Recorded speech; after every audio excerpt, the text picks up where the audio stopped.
The Celtics Talk podcast is presented by 24autogroup.com, 11 locations across New England. What's up, everybody? POSTGAME POD, coming to you after the Celtics take down the Miami Heat. The new look Miami Heat. Very different looking Miami Heat. 103-85. If I told you that in the first quarter, you would have thought I was crazy because the Celtics did not start this game well. But Jayson Tatum woke up. Jayson Tatum, who simply refuses to take a day off. And that's kind of where this is going to be the whole podcast, because you have Jayson Tatum, who I feel like the Celtics, and I don't know this for sure, but he popped up on the injury report last week. Felt like they were trying to find him a day off. Tatum has famously not wanted to take days off, wants to play every day. He had that whole thing a couple years ago, Monday night in Charlotte on League Pass. Now, Charlotte makes sense because it's, near North Carolina, or in North Carolina, near Duke. So all those people that Tatum loves can make the trek over. You get it when he's in the Midwest, maybe near St. Louis. Everyone kind of comes over. But this Miami, again, new look Miami. It's not like Jimmy Butler's out there. It would have been perfectly fine if Jayson Tatum decided to take a night off. Him and Jaylen Brown popped up on the injury report again in advance of this game. Tatum has just played a ton of minutes over the course of last week and wins over the Knicks, which was the 40-point outing, and against Cleveland, even in the comeback against the 76ers. But no, Jayson Tatum, shortly before tip-off, we find out he's going to play. Labors through a pretty quiet first half, and then, oh my gosh, third quarter Tatum. IT is forever the king in the fourth. No one can take that title. Is it time to start thinking about Jayson Tatum king in the third? Or we got to come up with a better word than king, because that's IT's thing. We need the Prince in the third, the JT in the third, the Problem in the third. I don't know. We're going to workshop that. But here's Tatum's third quarter tonight. 20 points, 8 of 11 shooting. Knocked down 3 threes, was plus 14. Pretty much got to the rim whenever he wanted. 4 buckets at the basket, 3 threes, 1 mid-range pull-up. This was after scoring 19 in the third against the Knicks on Saturday night. He has really just been fantastic. He's the second leading scorer in points overall, behind only SGA in third quarter scoring. He's third in average. He was averaging 9 coming in. That's going to go up. Here, consider this: Jayson Tatum now double-digit scoring in 4 of his last 5 games in the third quarter. His last 5 third quarter averages: 13.6 points, 25 of 37 shooting, 67.6%, 8 of 16 beyond the 3-point arc, 50%. It's remarkable. He is he's really good. He finishes with 33 points. The crazy part is, so Tatum scored, missed his first 5 shots. I think he had 2 points with like 3 minutes to go in the first half, and sort of lit his fuse at the end of that first half. And then, oh boy, off he went in the third quarter. It's a nice luxury. We keep talking about guys trying to find their role for this team. Like, how can guys find pockets of the game to be, know they're going to be the focal point of the offense? It's hard, right? Because you got Jayson Tatum and Jaylen Brown and Kristaps Porzingis, and everyone's trying to figure out when they get their touches and when they can be dominant. And typically Tatum does it with the reserve group, when they run Tatum with sometimes Derek White out there as well, but usually it's the bench group. Luke, Sam, Peyton Pritchard, Al sometimes. And that's usually the core where Tatum can be like the focal point, which is, it's weird to say, but again, when you have this much talent, you just got to kind of spread it out a little bit. And, third quarters, though, it doesn't seem to matter who's out there. This is now 23rd time in 51 games that Tatum has reached double figures in the third quarter. Just go back to it. He's really identified great. Let's put it this way. The great teams tend to dominate the third quarter. Eddie House says that all the time on our post-game show. And Tatum seems to recognize in that moment. Third quarters were not always great. Last year, Tatum, I think, was 32nd in the NBA in third quarter scoring. And this year, it's just kind of flipped it. It's just kind of decided, like, coming out of halftime is going to be his time. And I think the Celtics are here for it. He's been, in this stretch, we have seen MVP caliber Tatum in terms of way he's dominating the game. That outing against the Knicks was otherworldly on a big stage against an elite opponent. Like Miami, they've got some weaknesses. That does not look like a very good team, especially offensively. And yet, Tatum was just absolutely dominant in this game and throughout the third quarter. I don't want to overstate it, but the Celtics tore it open. They were pretty good at the finish line of the second quarter, but really shredded this game in the third. All of a sudden, you look up and they're up 19 and run away with it. Now 22-6 on the road. Celtics were down 11 in the first quarter of this game, where they could not hit a shot. I think they were 1 for 15 beyond the three-point arc to start. Went 7 for 14 in the second quarter to find their footing, and Miami never quite did the same. Stoddard Hauser was fantastic. Knocked down a bunch of threes, gave the Celtics a burst. Al Horford 4 threes, 16 points, 10 rebounds for Al. The bench didn't have a big contribution, only 5 points before trash time when Nemi came in and gave you a couple buckets. But you consider that no Drew Holiday, no Jaylen Brown. Celtics obviously brought a couple of those guys up to the first group, and Hauser and Al were great with that first unit. And again, kind of kept the Celtics afloat. Derek White threw in a ridiculous buzzer beater to end that third quarter. Him and buzzer beaters are quite the combo there in Miami. And the Celtics have another little mini winning streak. 2 games here.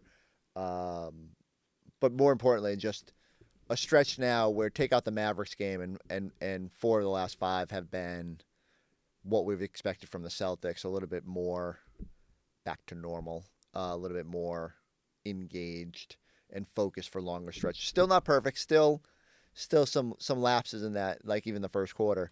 But man, if you get that Tatum, he had a look in his eyes in that third quarter. Like he was just, this game is done. He knew that there was no one on the other side that was going to prevent him from getting to the rim. Blew past Terry Rozier or pulled up on Terry Rozier a couple times. Bam was in the back line. It didn't matter. That's the Tatum that separates the Celtics. And I'll go back to it. I just could easily just taken the night off. Could easily said, it's Miami. I'm going to enjoy my time especially after that big night in New York. But he wants to play, and it's the luxury of Tatum. I'm thinking about the Mavericks make that move and get Anthony Davis already off the court for probably 3 weeks. Luka going out hasn't played a lot.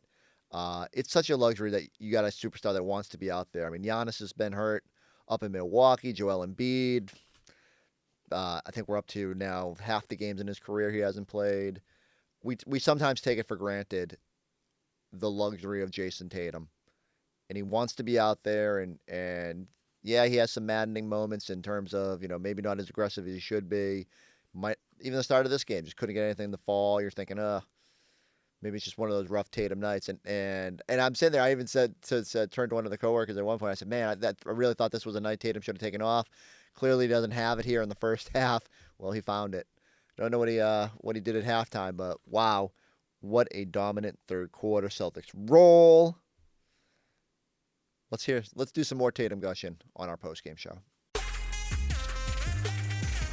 The award-winning 24 Auto Group is the easy choice for your next car, truck, or SUV. 11 locations and over 2,000 new and pre-owned vehicles in stock. Shop the brands you know and love, backed by savings and service you can count on. Plus, buy 3 and get 1 free for all tire purchases, with 11 convenient locations across the South Shore of Massachusetts. 24 has the knack to save you more. Visit us in store or online at 24autogroup.com. Tom Giles, Eddie House, and this was all about the second and third quarter for the Celtics. Eddie is, a little slow out of the gates, but able to separate themselves, go on a big run there at the start of the second and pick up the victory. Yeah, they were, but that clip right there, being the lip reader that I am, I like exactly what he said right there. You like the emotion? Oh, no, I like what he said and how he said it. Okay. The emotion, all that, but I like what he said and how he said it. That's a different Jayson Tatum than I've been used to seeing. And, I want him to keep that mentality because he got that mentality. It's trouble, trouble. And we've been seeing it for a couple games here. I mean, we saw it on Saturday night against the Knicks. But what did he really do in that second quarter to get going? Because he had 20 points. I should say in the third quarter when he had the 20 points there, and they really took off. What didn't he do? You know what I mean? He did everything that he wanted to do. He scored every which way you could think about it, twice with the left hand. Getting in here, we're going to watch these highlights right here. And, I mean, look, he just on Wiggins. Remember, Wiggins was the one that they said took him out of the finals. That was the one that defended him. They're used to playing against each other. Yep. But he just went to work, man. I mean, it was all over. And Wiggins is getting a lot of that right there, too. Here's another one. Wiggs, take that with you over there. I know you're in Miami. Go on out to South Beach, go to Prime 112, Prime Italia, go get you some food and regroup because Jayson Tatum put on a show in Miami. And he, every which way, like I said, three-level scorer, whether with the 3 points, whether it's off a pick and roll, whether it's getting all the way to the basket, whether it's using physicality to get to the basket or just using his quickness to get by somebody, Euro step right there, finish on the other side. I mean, I don't know, however you wanted it, he gave it to him. And tonight they needed him to kind of step up and take on that role. You had Jaylen Brown sitting this one out. You had Drew Holiday also missing this game. Tatum just 2 points in that first quarter, 2 points in 12 minutes. But then when he came back in towards the end of that second quarter, got it going, and then third quarter just a new level. And you saw the Celtics separate themselves to a point where there was really nothing Miami could do. Like this game was, Celtics were up 23 going into the fourth quarter. Derek White knocking down that buzzer beater three. So Jayson Tatum, though, and the Celtics really just kind of imposing their will and getting this back-to-back win. Yeah, and I thought our defense was really good. And part of defense is rebounding the basketball. So I always talk about closing out the possession with the rebound. And I thought we rebounded the ball well. I mean, not better than well. I thought we rebounded the basketball phenomenal. You had guys out there that was coming back, crashing the glass. Your guards crashing the glass. Everybody really crashing the glass and locked in defensively. And I think that's what really got us going in that at the end of the first quarter and the second quarter, it was all about our defense. At first, we were kind of just going through the motions. And then before you know it, we started locking down defensively. We getting rebounds. We getting out in transition. We start passing the ball start hopping around. We had 12 assists. 12 assists on 18 field goals in the first half. And, 9 of those 12 came in the second quarter. And that's all byproduct of the defense that we played. You talked about the rebounds. They had plenty of opportunities to get some rebounds against Miami tonight because they could not hit anything. That's our defense. Yeah, it is, but they also, man, they can miss some shots in bunches. Jayson Tatum back in Miami, standing by with Abby Chin. Jayson, once again, you took over this game, 20 points in the third quarter. What did you see in the locker room on the film? We played good defense the first 2 quarters. We gave up 7. They went on a 7-0 run at the end of the second. I gambled in the backcourt. I took an ill-advised 3. I missed a layup.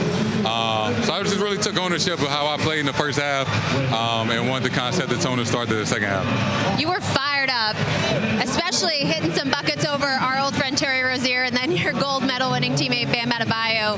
Does that bring the best out of you? I didn't play that well in the first half, so I was just trying to get myself going and get myself some energy, and I started rolling and I felt good after that. They did double you guys up in the first quarter. What changed from then on? We just stuck with it. We weren't hitting shots, but I give a lot of credit to the second unit that started the second quarter. Sam was big off the bench for us. Sam started this game, but Sam was huge in the first half. He just, really opened the lead up, and we took it from there. You guys have now won 7 straight in this building. Extended the best road record in the NBA. What makes this team so special on the road? Yeah, we give up too many easy ones at home, so we got to make up for it. So we need to get back on track at home because we let our fans down too many times this year and sometimes last year. So we owe it to them to play better at home, and we're going to figure it out. Jayson, thank you very much. You got one more chance on Wednesday. 33 points, 8 rebounds for Jayson Tatum as the Celtics get the win in Miami, 103-85, your final score. Drew Carter and Scal on the call of that one with Tatum finishing at the rim. Fellas, your thoughts on this one as the Celtics have now won 6 of their last 7? Well, Tommy, it's all about Jayson Tatum after halftime, right? No Jaylen Brown. Tatum's 0 for 5 from the floor, 0 for 4 from downtown in the first quarter. And you're thinking, where will the offense come from if Tatum's not going to take the game over? That's what he did in the third quarter, Scal, for the second game in a row. Yeah, so let's first give credit to not the total bench unit, but that unit in there when Tatum was on the bench. I thought with Pritchard out there dropping dimes, Hauser started making threes.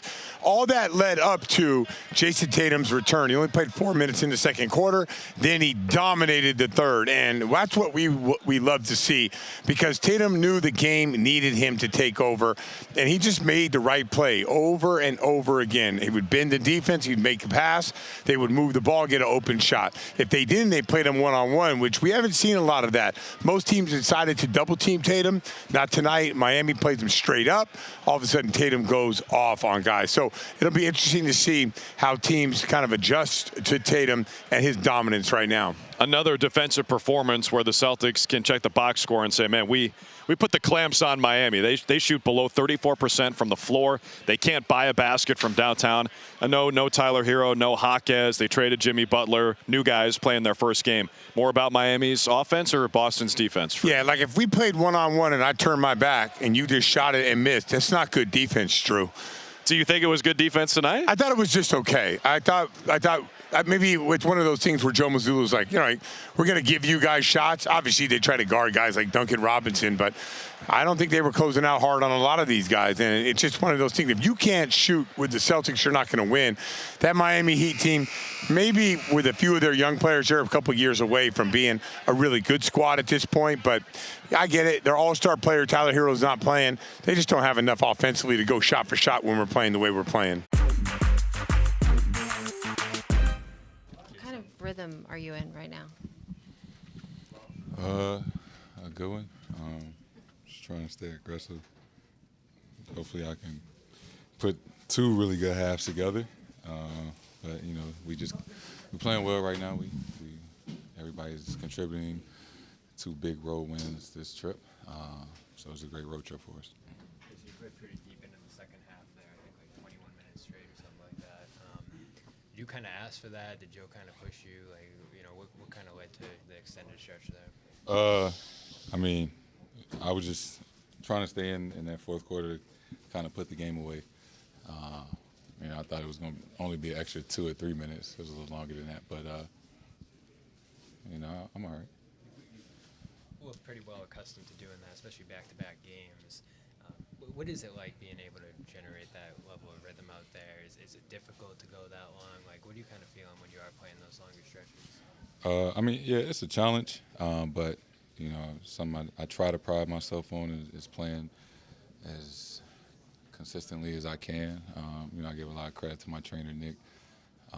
The things that we just do on a daily basis to prepare myself for whatever the game calls for. And just try to do all the things recovery-wise to be in the best condition and be as available as I can. You're kind of along those lines. You're questionable. Feels like every time you're questionable, you end up playing. Is that like you have to talk your way in these situations? Like Brad has said to us, there are times he hopes you take a breather. Like what's the process like? I know you have made it pretty clear you want to play basically all the time. Yeah, I guess I'm a little hard-headed. Maybe it's a plan to find a game for me to rest or whatever, and I might agree to it in that moment, and then we get down here and it's like, nah, fuck it, I won't play. Joe sounded pretty upset about the last minute of the first half. How did he want you to handle that differently, and how upset was he in that moment after they went on a 7-0 run and Bam made the 3? Yeah, he challenges, and a lot of it was on me. I think we fouled somebody, 2 free throws, and then I shot the ill-advised 3. They get a leak out in transition. Then I missed the layup and stab in the backcourt, and they, hit the 3. So, a lot of that was my fault. I put us in some tough positions, and he just kind of let me know that at halftime and took it on the chin and just responded in the second half. Yeah, you blew up watching Kobe, watching Lakers. Obviously, you are now in the big rival, but for that kid that started watching Kobe, and all the kids that today will start to watch Luka, what can it mean for a team like Lakers or for those kids to see a big star like Luka playing for the Lakers? I don't know. I know a lot of kids watch the Celtics play. It's a big change for the NBA, for the league. I mean, yeah, that was a big trade and a big change. But, you know, I'm not a little kid anymore, so I don't really watch the Lakers play. I'm a big Celtics fan. It's back-to-back third quarters where you've had these kind of massive scoring explosions. Is it something in your mindset coming out of the half that just kind of makes you want to be more aggressive? Do you think it just takes you're kind of surveying the game, and in the third quarter you kind of figure it out what the right reads are more, or is it just a coincidence? I mean, it's always about making the right read. I think the way that we ended that first half, you know, a lot of that was on me. You know, I just didn't have much of an imprint on the game as I normally do in that first half. So, you know, it was just kind of time for me to wake up in the second half. Jayson, last question. Jayson, when you're playing a team that's turned over as much as the Heat have over the past few days, three new players in the rotation, was it any different in terms of the preparation tonight? I know you've seen Wiggins before and others before, but what was that like? You know, it's an adjustment when guys get traded and you got new teammates and things like that. And, you know, great organization, well coached, so they're going to figure it out. You just ain't wanted to start against us tonight. So, you know, just trying to be as locked in as possible. And, you know, for the most part, we did that. All right, up next, Celtics host Victor Wembanyama, De'Aaron Fox, and the San Antonio Spurs to wrap up the first half of the season on Wednesday night at TD Garden. Our whole crew is going to be over there. If you're at the game, come hang out in the concourse with us. Say hello. This is going to be a fun little one. You know, Wembanyama only comes to town once a year, and now adding De'Aaron Fox. It was interesting. The Spurs, in immediate aftermath of that trade, dropped a couple games. Didn't look like maybe the jolt you thought you'd get adding a talent like Fox, but tonight against the Washington Wizards, Fox goes for 30. Wembanyama has 31, 15. I don't have his block total in front of me. Let's see if I can find it. 3 blocks. And the Spurs win 131-121. This will be a matchup that challenges them. I'm interested to see how they defend Wembanyama. You know, do you go double big and just throw a couple bodies at him? It would be fun to see him and Porzingis kind of going at it, and like how they challenge each other on both ends of the floor. But most importantly, it's just a chance here for the Celtics to just really head into the break with some momentum. For the last 5 wins, they kind of reasserted themselves in the Eastern Conference this last 10 days. There's a lot of good things happening. You feel like they're finding some stuff. And usually they're up for the big games. You know, the big topic on our pregame show, and I wrote it for the website, just about, especially, and I'm thinking in the first quarter tonight, I'm going, oh, okay, here goes. Here's the variable speed Celtics are downshifting against Miami. They found it. It's encouraging. They've had a lot more games like that. You can even look at Philly and the rally there, where they've struggled, but they've caught themselves and managed to win the games, and sometimes like tonight in pretty decisive fashion.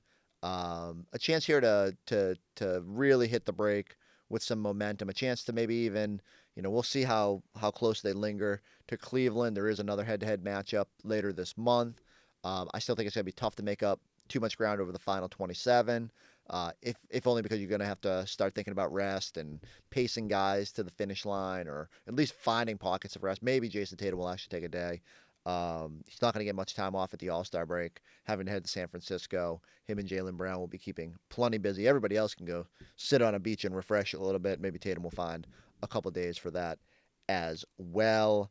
But eager to see how the Celtics and Wemby look on that court. We'll be right back here with you after that one. So go like, go subscribe, go check us out on the YouTube page. We'll see if Jayson Tatum can have another monster third quarter. We'll catch you Wednesday night on the Celtics Talk podcast.